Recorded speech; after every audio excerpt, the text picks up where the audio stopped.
We live in an era of algorithms. We have algorithms for what we eat, algorithms for who we vote for, and algorithms for what we watch on this very platform. So, why do we leave the most important decision of our lives, who we choose to build a life with, up to a coin flip or a spark that fades as fast as a Snapchat story? I want you to think about the worst financial decision you've ever made. Maybe it was a car that broke down or a stock that crashed. Now multiply that by 1,000. Because a bad marriage or a bad partnership doesn't just cost you money, it costs you your peace, your health, your time, and your legacy. Today, I'm not talking about the superficial stuff. I'm not talking about height, job titles, or whether they like pineapple on pizza. I want to talk about the deep structural integrity of a person. I'm going to show you the 5 non-negotiable things you must check before you even think about committing. Are you ready to stop gambling and start investing in your future? Let's get into it. Number 1. You absolutely must test their conflict resolution style. See, anyone can be nice when things are going well. Anyone can be charming on a beach vacation. But the mask slips when the Wi-Fi goes down, when they get cut off in traffic, or when you accidentally burn dinner. You need to check for what I call the fire test. When the heat is on, do they fan the flames? Or do they try to put the fire out? Here is the hard truth. Some people are flamethrowers. They yell, they insult, they bring up the past. They turn a small disagreement into World War III because they need to win at all costs. Winning is more important to them than connection. Then you have the extinguishers. These are the people who shut down completely. They go silent, they walk away, they stonewall you. They treat you like you don't exist because they can't handle the discomfort of a difficult conversation. Neither of these types is safe for a long-term relationship. What you are looking for is a firefighter. A firefighter doesn't run away from the fire, and they don't throw gasoline on it. They stay calm. They listen to understand, not to respond. They can say, "I hear you, and I need 5 minutes to process this so I don't say something I regret." That is emotional maturity. So watch how they argue. Watch how they handle being wrong. If they can't apologize sincerely, if they say, "I'm sorry you feel that way," instead of "I'm sorry I hurt you," run. That is a red flag the size of a billboard. Number 2. You need to check their relationship with money. I'm not talking about how much they have. I'm talking about how they think about it. Money is the #1 cause of divorce in the world, but it's rarely about the money itself. It's about what the money represents. For some people, money represents safety, so they hoard it. They stress over every penny. For others, money represents freedom or status, so they burn through it to impress people they don't even like. You need to figure out if your financial DNA is compatible. Have the boring conversation early. Ask them about their debt. Ask them about their savings habits. Ask them what their parents taught them about money, because that programming runs deep. If you are a saver and they are a spender, you are in for a lifetime of resentment. You will feel controlled, and they will feel deprived. Neither of you will be happy. But here's the thing that most people miss. It's not just about budgets and bank accounts. It's about generosity. Does this person have a generous spirit? Are they stingy with their time and their resources, or do they give freely? Watch how they tip the waitress. Watch how they treat someone who can do nothing for them. That tells you everything about their heart. If they are only generous when it's convenient or when people are watching, that is a performance, not a character. Number 3. This one might surprise you. You need to check their relationship with their own family. Now, I know some of you are going to say, "But my partner had a terrible childhood." They are estranged from their parents, that's fine. That is not a red flag. The red flag is how they talk about it. Have they done the work? Have they gone to therapy? Have they processed the trauma? Or are they still carrying it around like a weapon? Here is the truth. How they treat their family, or how they talk about their family, is a direct preview of how they will treat you when the honeymoon phase is over. If they are enmeshed with their mother, where their mother's opinion dictates every decision in their life, you will always be the third wheel in your own relationship. You will never be the priority.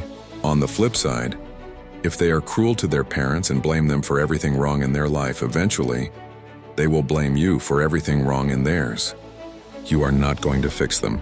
Love does not fix a broken relationship with a parent. Only they can fix that. And if they haven't started the process by the time you meet them, you are signing up to be their therapist, not their partner. That is a recipe for burnout. Number 4 is critical. You must observe their circle of friends. Now, I know we all like to think that we are the exception. We like to think that our partner is different from their friends, that they are the diamond in the rough. But let me tell you something. We are the average of the 5 people we spend the most time with.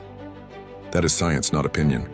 If their best friend is a serial cheater, and your partner laughs about it or makes excuses for it, then your partner condones that behavior. If their friends are negative, lazy, or constantly tearing people down, eventually, that energy is going to seep into your relationship. I want you to listen to how your partner talks about their friends. Do they uplift them, or do they gossip about them behind their backs? If they gossip to you, they will gossip about you.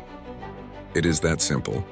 Your partner's friends don't have to be your best friends, but they have to be people of integrity. They have to be people who respect you and respect the relationship. If the friends are toxic, they will try to sabotage your relationship. They will whisper in your partner's ear that you are too controlling, too boring, or not good enough. And eventually, if your partner doesn't have the backbone to stand up to them, you will lose every time. And number 5, this is the one that I cannot stress enough. You need to check how they treat service workers. I know this sounds cliche, but it's a cliche for a reason. It is the ultimate test of character. When they are on a date with you, they are on their best behavior. They are trying to impress you. But how do they treat the waiter who brings the wrong order? How do they treat the Uber driver who takes the wrong turn? How do they treat the janitor at their office? This is where the true character reveals itself. Here is why this matters. It shows you how they view hierarchy and power. A person who is kind only to those above them and rude to those below them is not a good person. They are a status-driven person. And guess what? Eventually, you will become below them. When the initial attraction fades and the routine sets in, they will start treating you with the same contempt and impatience they show to the barista who messed up their coffee. You want someone who sees the humanity in everyone. You want someone who recognizes that service workers are not servants, they are just doing a job. If they can be humble with someone who has nothing to offer them, they will be humble with you when you have nothing to offer them. That is the definition of unconditional love. Now here is the thing that nobody wants to hear. You cannot change people. Let me say that again. You cannot change people. If you look at these 5 things and you find red flags, you do not love them harder into being better.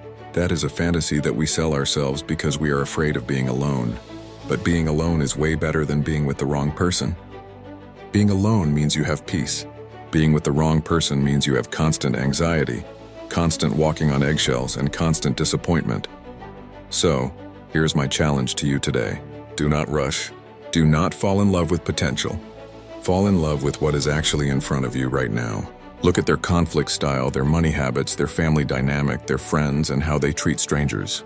Because if those 5 pillars are cracked, the entire structure of your relationship will eventually collapse. It's not a matter of if, it's a matter of when. I know this sounds harsh. I know this sounds like I'm telling you to be judgmental, but I'm not telling you to judge people for being human. I'm telling you to be discerning. There is a difference. Judging is about looking down on someone. Discerning is about looking out for yourself. You only get one life. You only get one shot to build a partnership that brings you joy instead of exhaustion. And if you ignore these 5 things today, I promise you, you will be paying for it with your tears tomorrow. I want to hear from you in the comments. Of these 5 things, which one do you think people overlook the most? Is it the conflict resolution? Is it the money? Or is it the friends? Let me know. And if you think this video could help a friend who is currently dating someone who gives them the ick, but they can't figure out why, send this to them. Sometimes we need someone on the outside to hold up the mirror. Thank you so much for watching. I know this was a heavy one, but you needed to hear it. Your future self is counting on you to make the right choice. Don't let them down. I'll see you in the next video.